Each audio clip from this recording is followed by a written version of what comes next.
morning, mateys, and welcome back to the Lost Treasure Islands.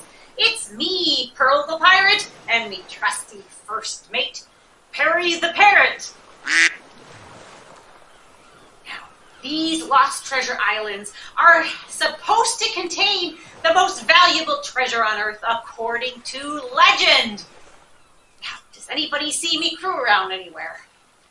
No?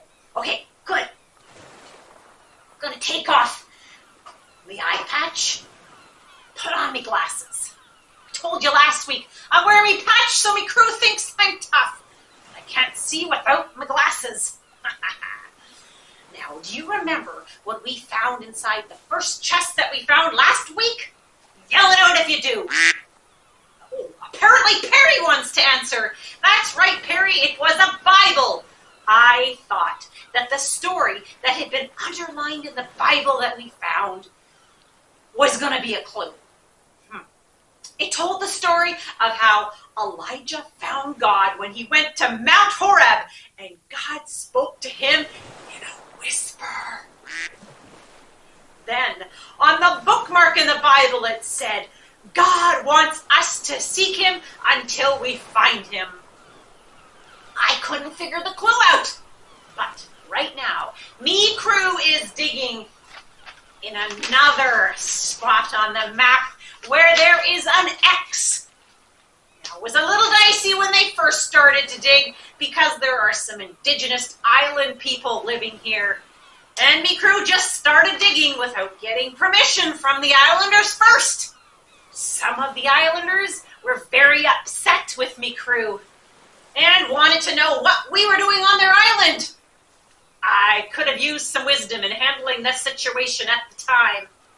Fortunately for us, the leader of the islanders was a very kind, wise woman who showed me crew some grace. She ended up giving me permission to dig. When we find that treasure, we're going to share some coins with them for their trouble. I'm hoping me crew soon uncovers some more treasure. I'll let you know when they do.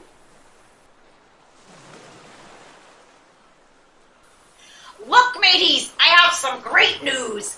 Me crew uncovered another chest. It looks just like the last one. Let's see what's inside. Let's hope it's the treasure. What? Again?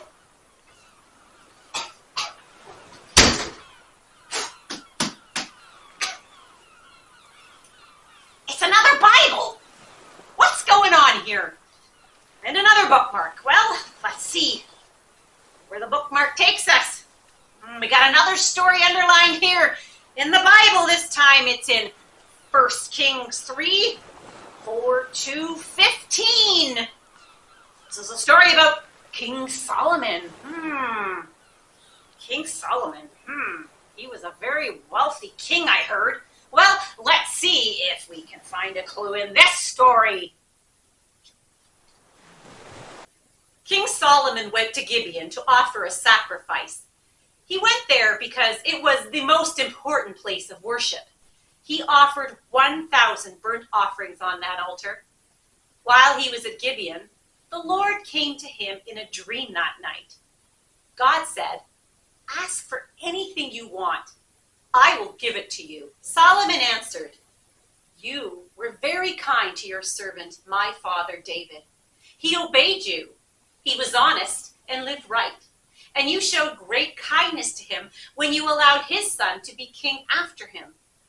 Lord my God, you have allowed me to be the king in my father's place. But I am like a little child. I don't have the wisdom I need to do what I must do. I, your servant, am here among your chosen people. There are too many of them to count. So I ask that you give me wisdom. Then I can rule the people in the right way. Then I will know the difference between right and wrong. Without wisdom, it's impossible to rule this great people of yours." The Lord was pleased that Solomon had asked him for this. So God said to him, "You didn't ask for long life. You didn't ask for riches for yourself. You didn't ask for the death of your enemies. since you asked for wisdom to make the right decisions, I will give you what you asked. I will give you wisdom and understanding. Your wisdom will be greater than anyone has had in the past, and there will never be anyone in the future like you. Also, I will give you what you did not ask for. You will have riches and honor.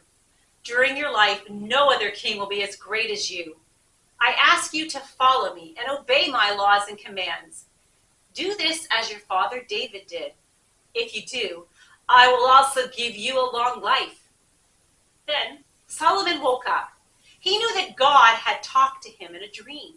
Then he went to Jerusalem and stood before the Ark of the Covenant with the Lord. There he gave burnt offerings and fellowship offerings to the Lord. After that, he gave a feast for all of his leaders and officers. This is an interesting story. God spoke to King Solomon in a dream and told him he would give him anything he asked for. King Solomon could have asked God for gold, silver, jewels, or a larger kingdom. But instead, he asked for wisdom? Why would he ask for wisdom when he could have asked for treasure? It sounds like God gave him a lot of riches anyways, but it's interesting he didn't ask for that. He didn't know that God would give him riches as well when he asked for wisdom. He obviously took his job as king over God's people very seriously and knew he couldn't do it God's way on his own. He was just a young man when he became king. So it seems he asked for wisdom from God so he could rule God's people well. Solomon eventually became known as the wisest king ever, and he did many great things for Israel. In fact, did you know that there are actually 3 books in the Bible written by King Solomon? Song of Solomon, Ecclesiastes, and Proverbs. You know, I could have used some of God's wisdom earlier when me, Crew, and I were talking to the island people. I still don't see, though, how this Bible story will help me find buried treasure on these here islands. What's that, Perry? Oh, there's something on the back of this here bookmark again. It says, God wants us to seek wisdom from him. Another clue. I guess I'll have to think about that a little bit more to see if it leads me anywhere. For now, me, Crew, and I will move on to the next spot on the map. And I think I might pray that God would give me some wisdom in communicating with the islanders. All right, Perry, on to the next spot. This is Pearl the Pirate and Perry the Parrot saying, happy treasure hunting.